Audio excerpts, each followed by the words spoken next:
here. Well, welcome everybody to our February Stories Lab, Stories in Organization Lab that we give every month. And it's my pleasure for us to welcome my colleague Artem, as well as our special guest, Eamon O'Brien. And with that, I'm going to hand it over to you, Artem, to take it away. It's not for long because our guest sure does know how to speak for himself. So my name is Artem. I'm responsible for inviting people in for our monthly story labs. And I actually met Eamon when we were getting ready for the conference last year. And we did a beautiful chit chat. And he was actually the man behind the name Storyfy Your Leadership Conference with his advice, like what promise he wanted to make. But enough about that. What I liked about Eamon was his pure interest into different techniques of doing storytelling. He is by himself Europe's leading authority in strategic storytelling and the founder of Reluctant Speaker Club, like the place where leaders learn how to use storytelling for good.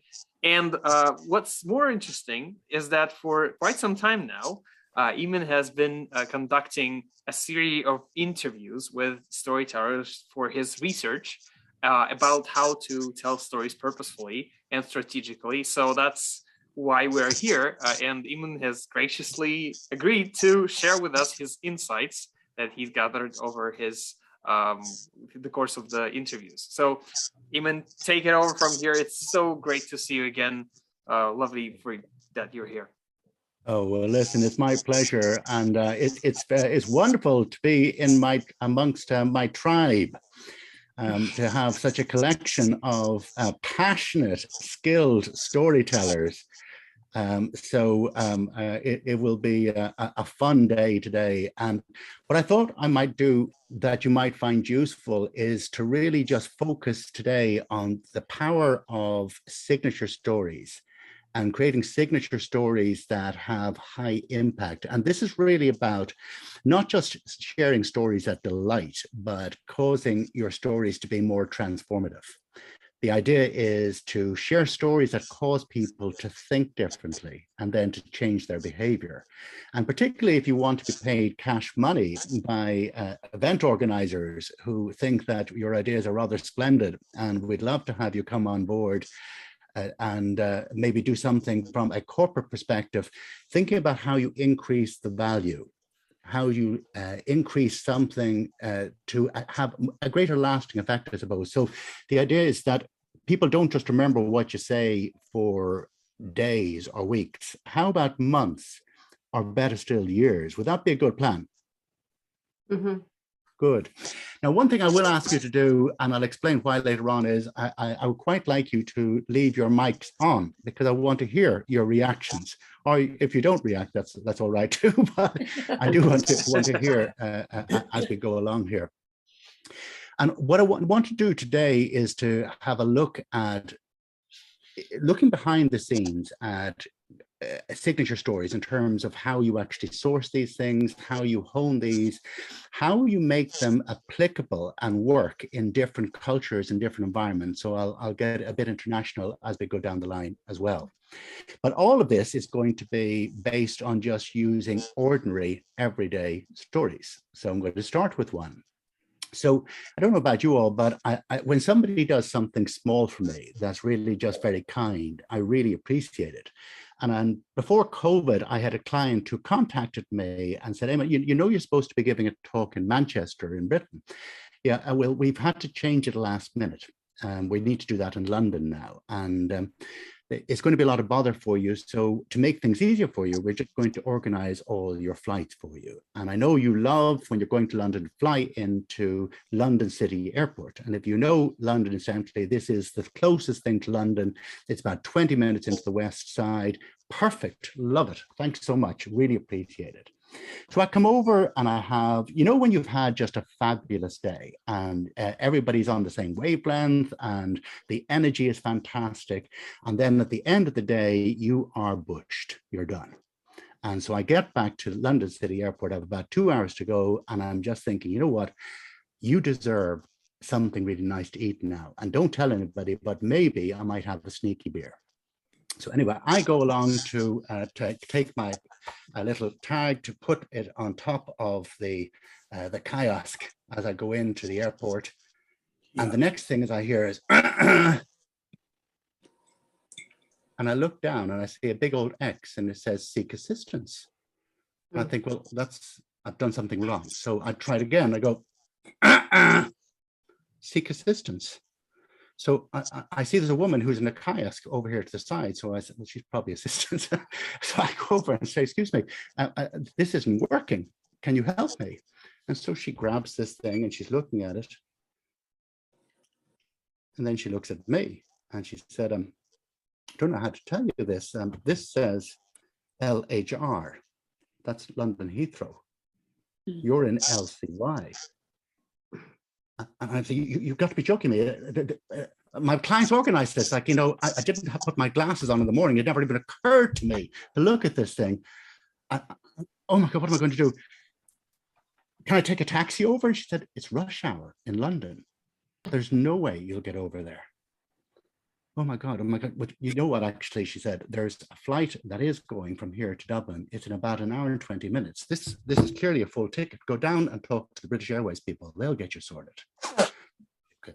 So I run down the stairs. I find an agent and I say, excuse me, I need to change my ticket. She said, not me.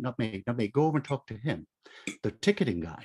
So I go over to the ticketing guy and he's like this typing away and I just go, no reaction. So I go, still no reaction. And I'm really now, excuse me, I said, and he went like this. Oh, and he continued to type. And I said, excuse me, please, I need help.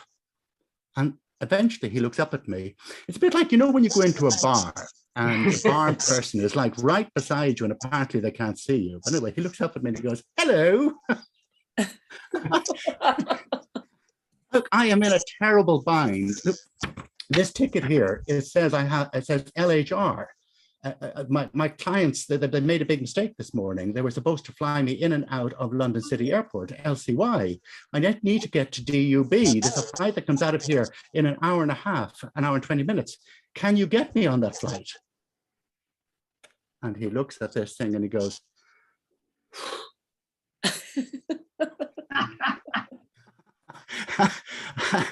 he looks down at his screen and he said, well, you're in luck. And he says, there is a flight and it's only half full. And I said, oh, thank God. Can you put me on it? It is a full ticket. And he said, sure, there'll just be a change of ticket fee. And I said, okay, you know what?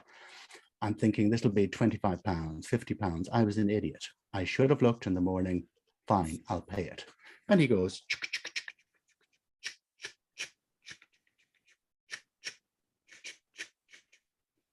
then he looks at me and he says, that will be £465.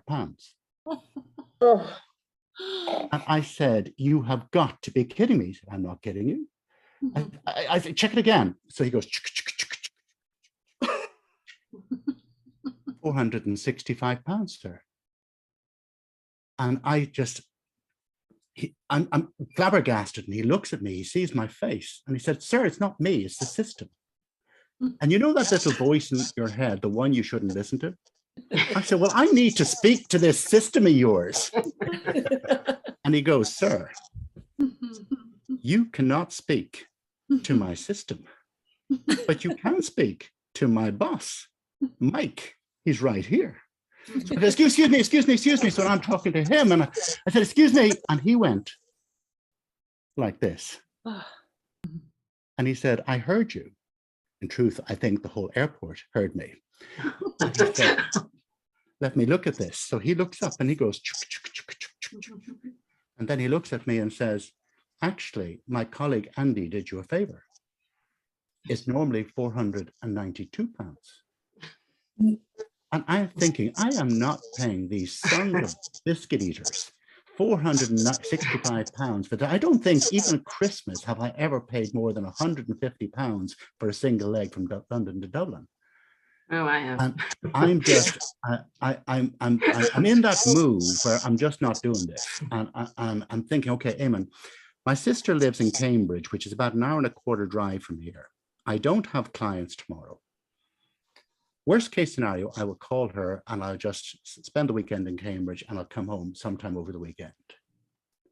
And then I'm thinking, Eamon, you know, how long did you live in London?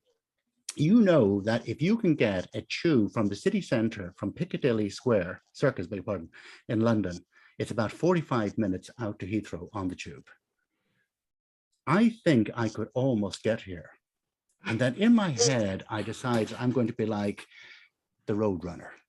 And I'm like this in my head, except at a certain age, you're not really moving that fast. But in my head, I'm going as fast as my little legs will take me. I am out of that airport. I am up a corridor. I'm up the stairs. And I see that there's a guy who's got a whistle and he's about to blow it. And there's a train about to leave the station. I floor it. And I just get in and the train goes. I'm hyperventilating, of course. And I'm thinking, okay, you're up, you're off, you're running. There's 3 stops before you get to somewhere where you have to get to the Jubilee line. And there's maybe 9 stops or something from that. Come on, you can do this. I get to my station where I have to get off, and children, men, women, young, old, whoever's in my way, they're a blur to me. I am just moving. I get to where I should be and I see there's a train that's physically there. I jump on and I'm like, come on. And then I realize I didn't look to see, was it going the right way? Oh no. And I get to the next station and I look out and I said, oh, there is a God, thank God. I'm going the right way. Come on, Eamon. This is amazing. So I get to where I should be, which is a place called Green Park, which is closer to the airport than Piccadilly. And it's one of those stations, I don't know if you know London, but it's one of these places where there's actually a huge distance between one place and the other. And so I feel like I've just done the Olympics. 4 minutes of nonstop huffing, puffing, grunting, groaning. I get to the platform, I look up, there's a flashing light. 1 minute to Heathrow, next train. Unbelievable. Come on, Eamon. I'm on the train. Now, it's one of these slow boat things where every minute feels like an hour. But with 42 minutes to go, I have less than 2 stops to go. And I'm thinking, you're going to make it. The train stops. Oh, no. I don't know why. 30 seconds, 60 seconds, 1 minute, 2, 3, 4 minutes, and a voice comes over the panel. I'm very, very sorry, but we've had a bit of an incident. It looks like this geezer, he's really as drunk as a lord. He's singing his head off. He's lying on the tracks. We've called the police. We expect him to be here in a jiffy, and we do hope this is not inconvenienced. And I'm thinking, great, this is the day that Booze-Mac-Boozeface decides he's going to lie on a track. Moments later, they do move him off, and I'm on my way again. I get to Heathrow, and I have 22 minutes to go. I tried to take the elevator, but I can't because there's about 40 tourists, all of them with enormous bags. I'm never getting on this. So I have to take 3 flights of stairs, but it's not 3 flights. It's 3 flights on each flight. I get to the top of this, and I am completely and utterly wrecked. I look for the departure gate, and of course, it's miles away. Not again. Floor it one more time. 17 minutes to go. I get to the little kiosk and I go, it's thinking. Oh, no. Seek assistance. There's a woman beside me and I said, please, look, I've been running nonstop for an hour and a half from London City to get here. I'm in training. Would you let me through? I will make this plane.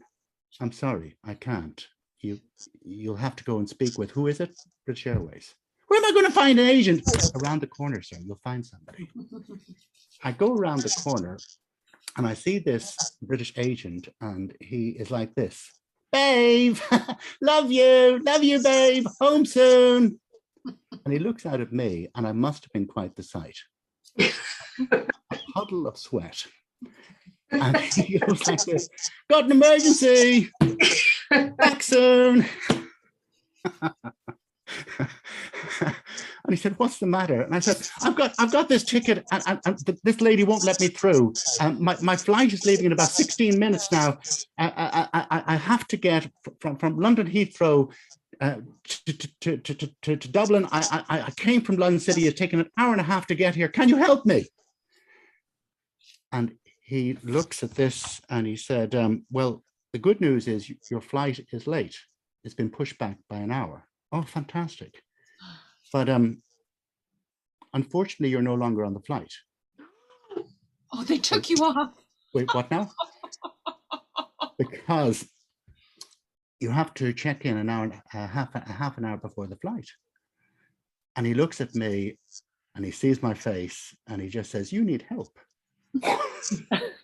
Artem had told me this before.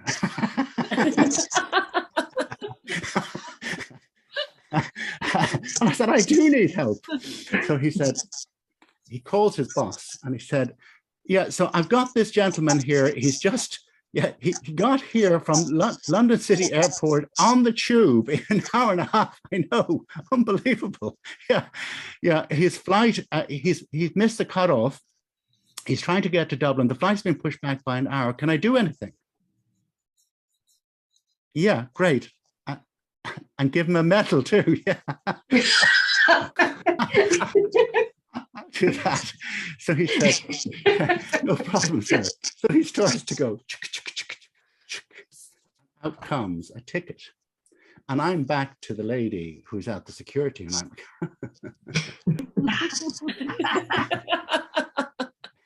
and she said, well, you have the luck of the Irish.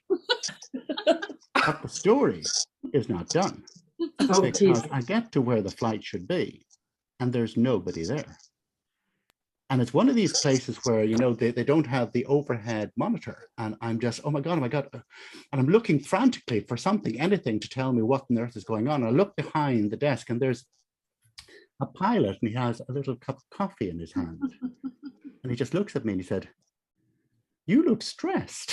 Where's the flight? Where's the flight to Dublin? Where's the flight to Dublin? He said, relax, sir. I'm flying it. You're early. No, will that make a change? And he said, you know, somebody just gave me this coffee. I haven't had any. You look like you could do with a pick-me-up. Honestly, in that moment, I melted. I got that flight back that evening. But as I did, I was thinking about a number of things. The first thing is that customers make mistakes all the time. The question is, when they do you make their day better or do you make it worse? Because the stories that people encounter reflect on who you are, the experience that they get versus what you intended. Funnily enough, I looked up British Airways lines in their promises to their customers later on, and I saw two things that made me laugh. The first thing is it said, we want to be the carrier of choice for long distance, not so much for short. And the second thing is that they had, we want to give the kind of customer service that others can only aspire to. The problem was they didn't set people up to deliver that. Yeah. And so one of the things that we as storytellers have to do all the time is we have to think about what was the experience that people got at that time? Was it transformative? Did we make their day better? Did we make it worse? Did they feel better off having encountered us than they did before? Now, let me stop there, because that kind of story I have told now in maybe about 10 different countries. I'm going to step behind the scenes a little bit to get into things that you can learn from this that you might be able to apply to signature stories that you create. Would that be a good plan? Yes. Fabulous. Okay. So the first thing is that when it comes to signature stories, one of the things that you have to be very careful about is choosing wisely. One of my favorite movies, one of our family favorite movies, is The Princess Bride. So we want to always choose, have you chosen wisely? And what I mean by that is that sometimes when we have a signature story, maybe we only have one amazing story that we love to tell everywhere we go. And oftentimes it delights audiences and it gets a great reaction. But that does not mean to say that is the signature story that you should share with that particular group. you always have to think, is this story, as you think about the outcome that you want for that audience, going to lend itself to cause people to have the reactions that you want? So I will tell you that maybe at any given point in time, I might have 5, 6, even 10 different signature stories that I will adapt in different times. So for example, for Artem, when I did something for you all, I did something about whiskey, because I knew you all knew that I came from Ireland, and I knew that that story would work very well. So the very first question that you always have to ask yourself is this appropriate purpose? Don't try to shoehorn a story into the audience. Start with what is best for the audience. The second thing is, it's very important, to the extent that you can, that you want to find personal stories ahead of using other people's stories, because you want greater personal connection. If it's your personal story, it's much easier for you to inject passion in it, to relive that story, to cause your audience to be more excited about it. If I tell you a story today about what happened in Irish politics, for example, not that any of you would really be paying attention to that last week, that's something that anybody else might have heard in the news. And maybe you'll react to it, maybe you won't. But what won't happen is that you won't have the same personal connection to that story, and the gravitas associated with that will be less for you. In fact, sometimes you will find you're competing with other people who've told the same story. Now, third thing about choice, and this is sometimes for some audiences a little bit of a delicate one, if you like, but I'm going to share it with you anyway. You have to think about comfort zones, both your comfort zone and the audience's comfort zone. Sometimes the big signature stories that we have are still quite raw to you. So I went to an event not so long ago where 2 of the speakers shared incredibly powerful stories. One was about how a mother nearly lost her child in labor. And the other one was about a terrible abusive situation that this woman managed to escape. And the problem with that was not that these weren't great stories, they were, but they were still emotionally attached to them. And so the audience was paying more attention to how the speaker was feeling in that moment than necessarily what they were taking from it. In other words, you were competing with the experience that you want the audience to have. And ultimately, when you're sharing a story, it is always, always about the audience's perspective. And ideally, what you want to do is, you don't want to be necessarily the hero in your story, but you want to give the audience the capacity to take on board that role. So be very, very careful about, I have Artem has heard me saying this before. I have a cousin who's a dentist, and I always congratulate him when he manages to give you an injection and it doesn't hurt. And he always says, Eamon, you have to remember there's a patient attached to the tooth. Well, if you're still terribly attached to your story, just be a little bit careful. Does that make good sense? Yes, wonderful. for sure. Now, so that's part 1. Part 2 is critically important, and this has to do with the whole transformation side of things. One of the things that you categorically want to avoid is sharing a nice story where people kind of enjoy it in the moment, but they don't really get engaged actively, participatively in the story. And it's important that you do cause that to happen. So in Ireland, we have this thing for years. The same is true in Britain, and it's probably less common for you all in various parts of the United States. But in the olden days, when people would heat water for a shower or a bath, if they didn't have a central heating system, they used to have a thing called an immersion, which was basically a big old water tank. Are you all familiar with this? Well, okay. From Ireland, some of you will, some of you won't. But anyway, one of the things that parents will commonly say is, don't leave the immersion on. You'll run up a national debt, because it's quite an expensive thing to do. When it comes to sharing stories, I want you to find the immersion, I want you to turn it on. I want you to turn it up, and don't turn it off until you are done, because immersion is incredibly important. And there's three things in particular that you can do to up the impact, the personal impact that each and every person in your audience will feel. The first of those is to start with pulling people into your story as quickly as you can at a personal level. How many of you, if any of you, have ever visited Ireland? Do we have any? You have? Okay. So I know, Julienne, you're married to a Dubliner, so not so far from us in the north of Ireland.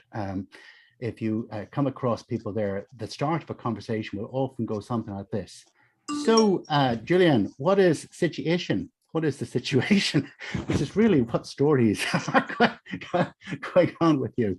Well, we want to put the audience into a situation just as quickly as we can. What we want people to do literally within the first 30 to 60 seconds is to get two thoughts in their head. Firstly, to think, this sounds interesting.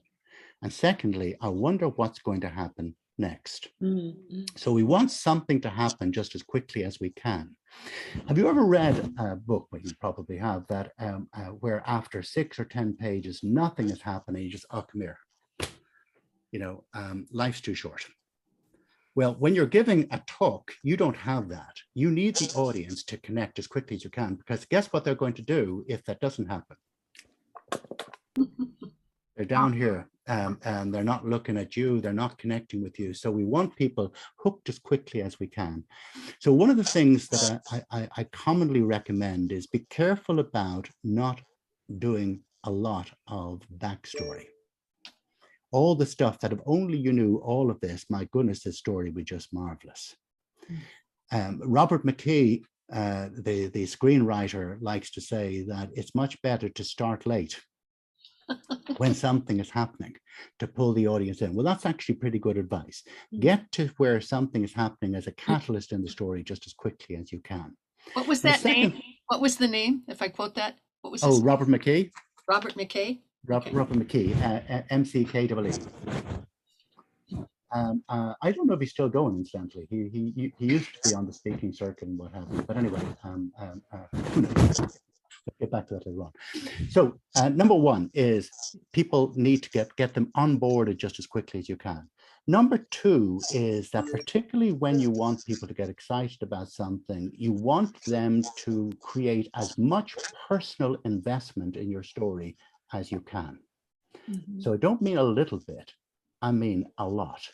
So one of the things that you want to think about is how can you up the ante, up the stakes, so that your audience has more to care about, where as they think about the motivation of the characters in your story, that the consequence of whether people do or don't manage to succeed to do whatever they have in their heads becomes greater.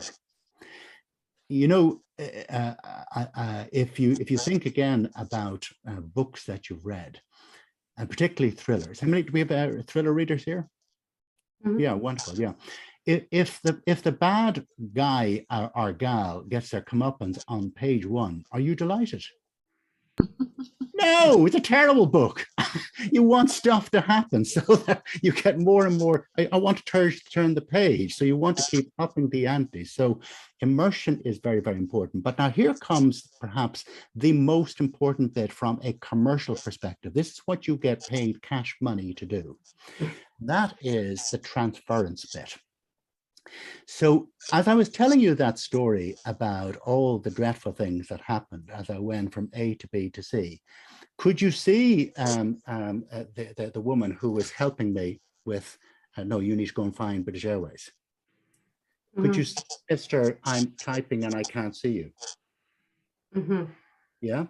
So it's critically important that people can have two things happen that will cause them to get greater meaning out of a story. The first thing is that if they can see what's going on in the story and they find the story interesting, you cannot help it. You are hardwired to do this.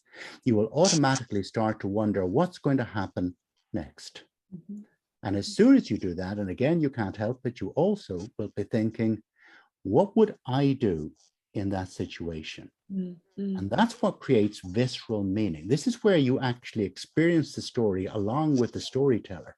Physically and mentally, there's loads and loads of research, particularly actually in California, Sarah, that has been done in Berkeley and elsewhere on just how much immersion we get once we physically get involved in a story. In fact, I don't know if you've ever had on SIO Professor Cron from LA on.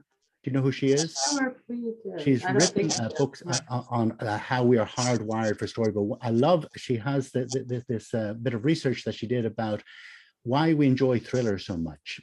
And one of the reasons is because we get to experience danger without being in danger. Don't you love it? Mm-hmm. So the more visceral that you can make it, the better. But there's a second thing, and this is critically important. And you could argue that they're both really important, that this is even more important than the first. So as I told you my story of woe as I went from A to B to C, I told you a lot, but I also did not tell you a lot. So for example, I didn't tell you what Mr. Typing and I can't see you looked like. Did you get a picture in your head? When I told you about, babe, love you, could you see that person? What happens in the brain is that as we listen to a story, that we fill in gaps. And this is really important because if you like that story and I asked you a month from now or 2 months from now, what happened to Eamon when he went to the wrong airport? There's a really good chance that you could tell me, but it will no longer be my version. It will be Artem's version. It will be Sarah's version. It will be Grace's version. It will be all of your different versions because we want transference. But there's one more thing I want to share with you, and then I'm going to open things up to questions. Has this been helpful so far, Marco? Wonderful. Wonderful. Wonderful. Good. Okay, well, I'm not done yet because so you can see here that Eamon got very excited. I'm going to just put a little Storyboard on this. If you are not somebody who storyboards, can I encourage you to get excited about this? You can see Eamon got hold of a crayon that I had no right to own. I drew all sorts of pictures here that mean something to me and they mean absolutely nothing to you. Now, why am I mentioning this? Because regardless of the audience that you face, one of the things that storyboarding does is it helps you to see more about what you want the audience to see. The impact of your story is always greater if people can see, feel, and connect to the imagery. Because in your long-term memory, you have no words, none, zero, zip. You only have collections of stories. In fact, everything you do is through the prism of story. I know that you've had Kendall Haven on, who talks a lot about this, but it's critically important. So the more I can immerse you visually in something, the greater the effect. And you can also use this to think about, well, what kind of an audience do I have here? So for example, I know that if I'm sharing that story for US audiences, that putting on slightly amusing British accents tends to go down very, very well. If I'm doing this for an Irish audience, I might, when I'm talking about myself having been an idiot, and you'll have heard this word, Julienne, I might say I was an idiot, which is the same thing, incidentally. If I am in Germany, I will you will recognize that the audience will oftentimes, even if their English is very good, still have to translate much of what you're doing. So you have to slow down to let the audience in. And what I want you to take from this are the 4 most important words. If you remembered nothing else from what I say to you today, here are 4 words I would like to engrave on your foreheads. You ready? Let your audience in. If you did nothing else, let your audience in is really, really, really, really important. Again, if I was giving the same talk in France, I would especially slow down in scenes where I want people to see what's going on, and I will do a lot of sounds. And so, for example, when I do something like click, click, click, and you know how it's really so irritating, and I don't know why they have to hit so many buttons in airports, but they do. You go, And sometimes I'll even push that a little bit further. Why? Because I want you immersed in just how annoying it is for that clicking and that sound to really get into your head, because it adds to perhaps the most important word that goes with this: tension. The management of tension, because tension breeds curiosity. And here's the truth, ladies and gentlemen: without curiosity, you will not learn. You will always struggle to change. And that's what we want to do with our stories. Has this been helpful, folks? Oh, Yes. yes, yes, wonderful. Very much. Wonderful. I am all yours for any questions you want to ask me at all.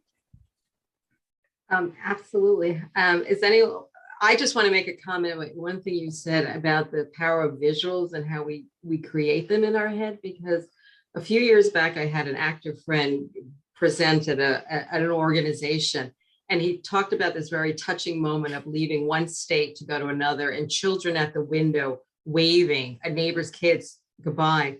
And a year or two later, I was working on a story, and I was like, can I borrow that picture? I don't know if it was color or black and white. And he goes, Jules, I never used a picture. That was everything you did in your head. And it was a teachable moment of how our brains paint what we want to see. So your picture, there's nobody on the planet who could relate to this airport story and that nail biting, like, can you make it? So that was your chariots of fire moment for sure. getting to the airport and getting through it and making friends and contacts as you went. So I'm going to step back and see who else has questions. But I just had to say, like, that visual painting and letting your audience fill in the blanks too. I love that. And before we hop into that, just maybe I just build on that, because an interesting comment. So my daughter has just started doing art school. So she's becoming an artist in fine art.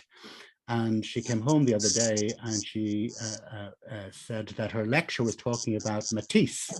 And how Matisse had said that when he would create art, that it was 50% his job and 50% the audience's job. And I think in story, you could even go 20-80, where you want 80% of it to be the audience creating the story, because it's yours. Thank you. That's amazing. Who has questions or comments? I have a comment. I've never seen a storyboard in columns. I really love it. There's so much more that you can, break down that way. And it reminded me when I was teaching gifted and talented children. They were children that really excelled academically. And we were doing some kind of informal testing and so on. Kids all thought in pictures. And I wondered if that helped them succeed better in the school system, or if they grew up that way. I think that in general, I'm currently writing a new book which has to do with psychology and neuroscience and story and connection. And one of the things that's very interesting about language and how we learn and everything that goes with this is that your brain is hardwired to do everything really from a sensual perspective, because it's the only thing that causes you to be able to gather and take something from an experience. If you cannot see it, you cannot remember it. And so if you think about kids, from a young age, where, maybe as a parent, you're sharing a story with them, and then they have picture books, and they can maybe read along a word or two, and oh, you missed a bit there, I saw that, Carol. And then they get a bit older, and maybe they just have the odd picture, and then eventually, of course, we're big boys and girls and we don't need this. But the truth is, English, French, German, Cantonese, Hindu, Urdu, any of these different languages, none of these things, we basically use symbols in order to create meaning, but these symbols have to mean something, and that is ultimately visual within your brain. And the only way that you can remember something really is through gist. So if I can't visualize it, it's very hard to connect it. It's interesting, though. I worked with a blind musician, and he's deceased now.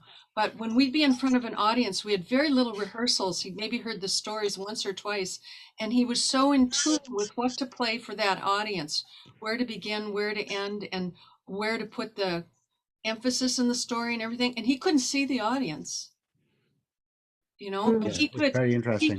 he could also, I had to help him pick out clothes when we travel because he couldn't see the colors of things, you know, he had to match up stuff. But he could sense certain colors with his hands, like red. He always knew what red was. And how he had been blind since birth. How did he, you know, his brain develop? It was just Isn't amazing. that incredible? Yeah. It's amazing what goes on between our two ears. I want to take this second to acknowledge that for all of you too, we've been joined by our speaker for next month, Dr. Elaine Gale, who's going to join us for a Women's History Month. So this is her first time joining. So I wanted to make sure I called your name out in the mix and do weigh in with a question or comment, and welcome. Thank you so much. Thank you for having me here. I'm having a little trouble with my Zoom, but I'm so glad to join, and it's such a joy to hear all of this exploration of story. Thank you. Yeah, I'm just blown away with Eamon, how succinct you are, how much you got across in such a short time. Because this to me was like the best storytelling course I've had in a long time. There's a lot, very concise, and you know, your organization is admirable. It's clearly a function of being long in the tooth. Would you talk Anyone about, else? Like, oh, Sarah, yes. would you Sorry. talk about your books, Eamon? Sure, yeah. So my first book is called How to Make Powerful Speeches. And so I specialize in working with business leaders to overcome fears of speaking, but also how to connect more effectively. And I work with a lot of senior executives who work with international audiences. So I do a lot of work on cross-cultural connection.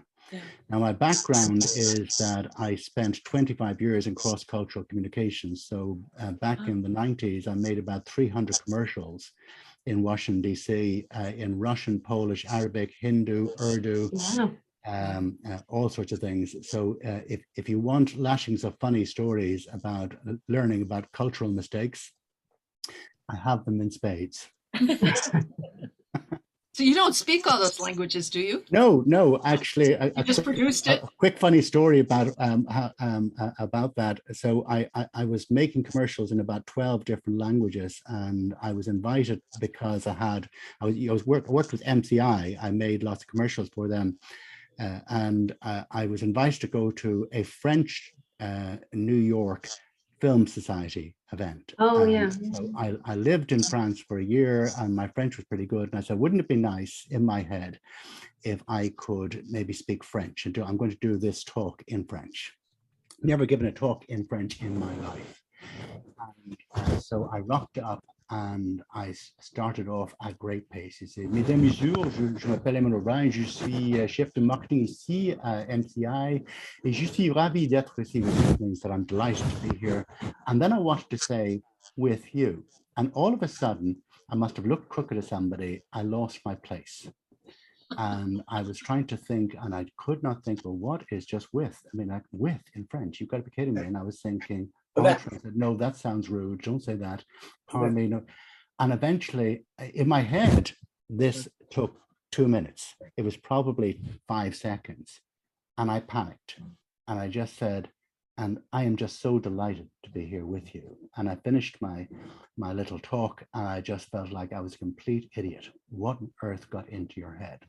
So the next day, I meet my boss in Washington, D.C., and he said, how'd your speech go? And I said, oh, car crash. I said, I'm such an idiot. I don't know what I was thinking. And he said, Eamon, they loved it. I said, what? He said, they loved it. They couldn't get over how passionate you were. I said, yes, I was.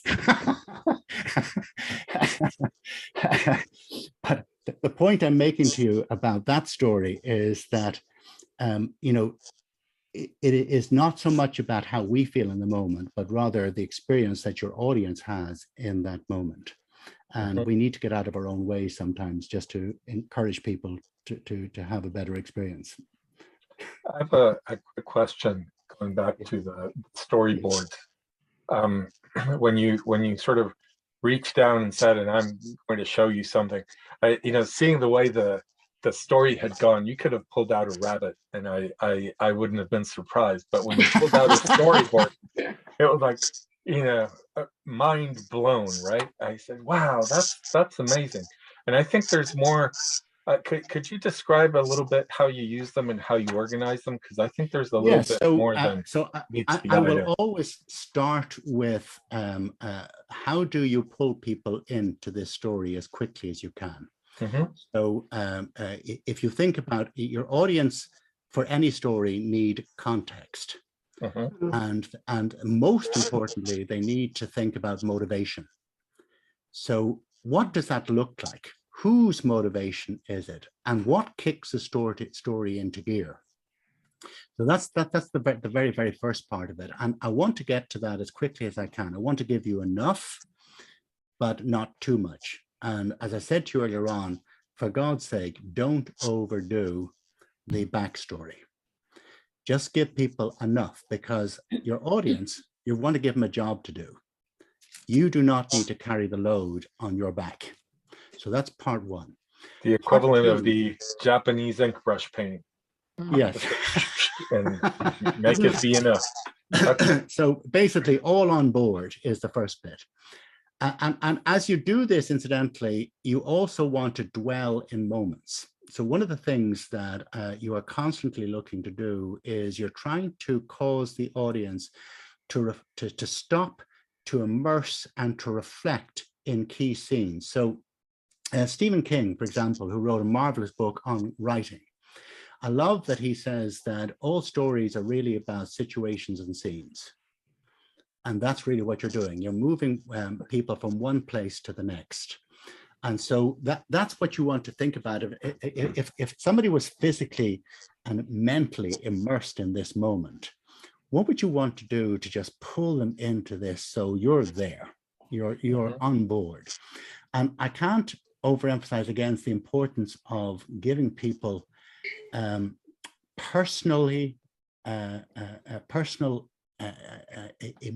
immersive issues and challenges that they can care about. There's a speaker that you may have had on before, Doug Stevenson. I'm sure you all know him. He talks a lot about that in particular. Who's talking to me? Oh, I think somebody needs to mute for a minute, even though we said you can be liberated today. You may want to mute. Doug's in Colorado Springs. But one of his favorite phrases is "no stuff, no story." And in other words, no problem, no stories. So in other words, if I tell you that I put on a few pounds during COVID, and so I had a salad tonight and I'm feeling much better, that falls under the category of your mother be proud of you. There isn't a reason for the audience to give a hoot. So, that's not investment. That's basically, look at me, child. The one, look what I just did. And frankly, nobody cares. I love what you said about making the audience the hero in the story. Yes, I love that. Really, really important. And it's, one of the things that is critically important. The other thing is that, so the story I told you today, the story, any story I tell, this is always going to be true. It's always true. I never, ever make a thing up. Nothing that you heard today was made up. Zero, zip. But what I do is I slow down in the moment in terms of what was going on, particularly what was going on in my head. Interestingly, there are differences, which I won't get into because frankly, this would be a very lengthy conversation, between male and female audiences, and differences from a culture to culture in terms of what people immerse themselves in.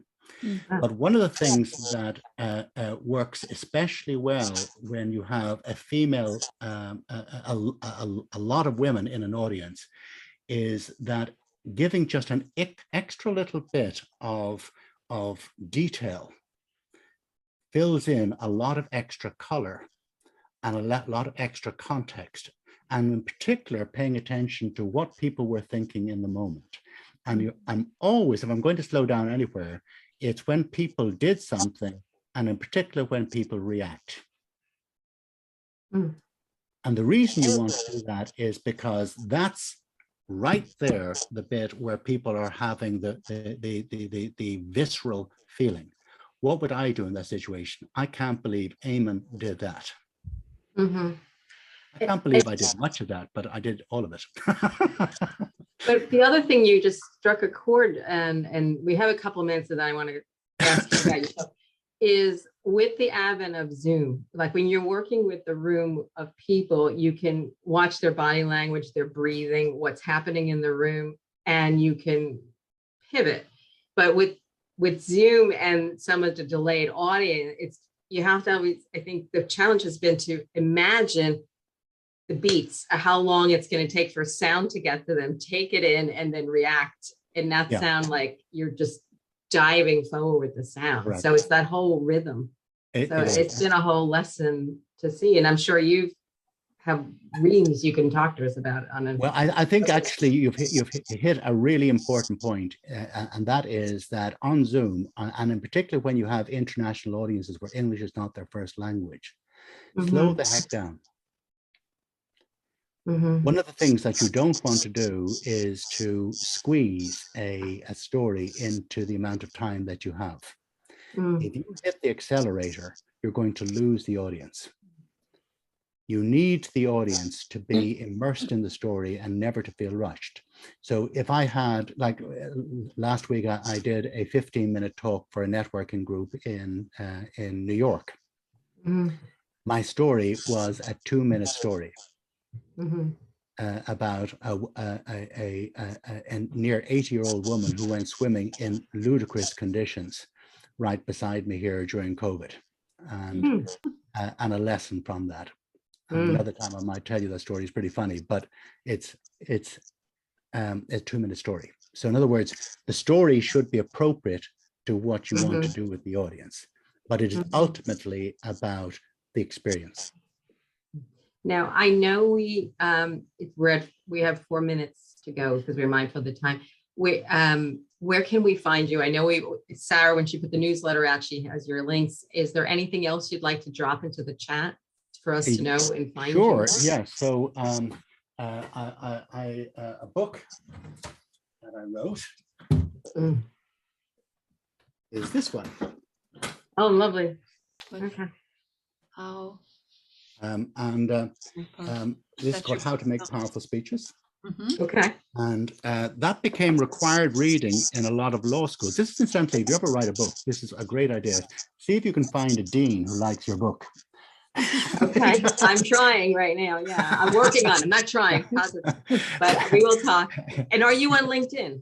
I'm on LinkedIn. I am on YouTube. I have podcasts. I'm on Twitter. So I would do a lot on YouTube. I would do a lot on podcasts. And I'm creating a new podcast that will start in the next month, which will be specifically about using stories for transformative purposes to inspire change. Okay, so Eamon, I'm sure between us and others who are going to join you by the recording when it comes out, check your spam, check your junk mail, because there might be a few Americans hanging out there waiting for you to connect with us to run things. And I know we'll connect again and see you in different forms. And I want to say a heartfelt thank you for spending the time, the gift of time for us. Yes. Thank you so much. And then, of course, I have to always give my little moments at the end here. So as I mentioned before, Dr. Elaine Gale joined us for a bit, and then she had to hop off. She had internet issues, but she'll be our speaker next month. We don't have an exact date. We're negotiating that, what's going to work. And then we do have a host of things happening coming up. We have a Dr. Elizabeth Stock, who's going to be our April speaker. In May, Artem is running his conference from his corner of cyberspace. So we're going to be part of that as our Stories in Lab. We'll participate with that conference, which will be quite exciting. And then, of course, there's the National Story Conference. And I'm delighted to say a colleague and a friend now, Jerome DeRoy, is going to be our pre-conference speaker and workshop facilitator. And that is happening at the end of June. So July, excuse me. So keep your ears and eyes open for those registration links and join us next month and tell us others. You gave us a host of ideas for speakers. So we have to go find those folks now and tell Eamon sent us. Kind of play with the truth a little bit, but it'll work. So it's a delight. And any last words, parting quotes for yourself?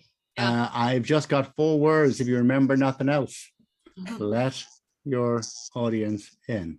Yes. Honestly, that's transformative. Yes. Cheers. And thank you so much. Look, sharing stories are a gift, and thank you for being part of this. We do appreciate it. Ciao. Thank you so Until much. next time, everyone. Bye-bye. Thank you. Wow. Thank you. Thank you, Eamon. I'll send Sure. you, check your emails. Okay, cheers. Bye-bye.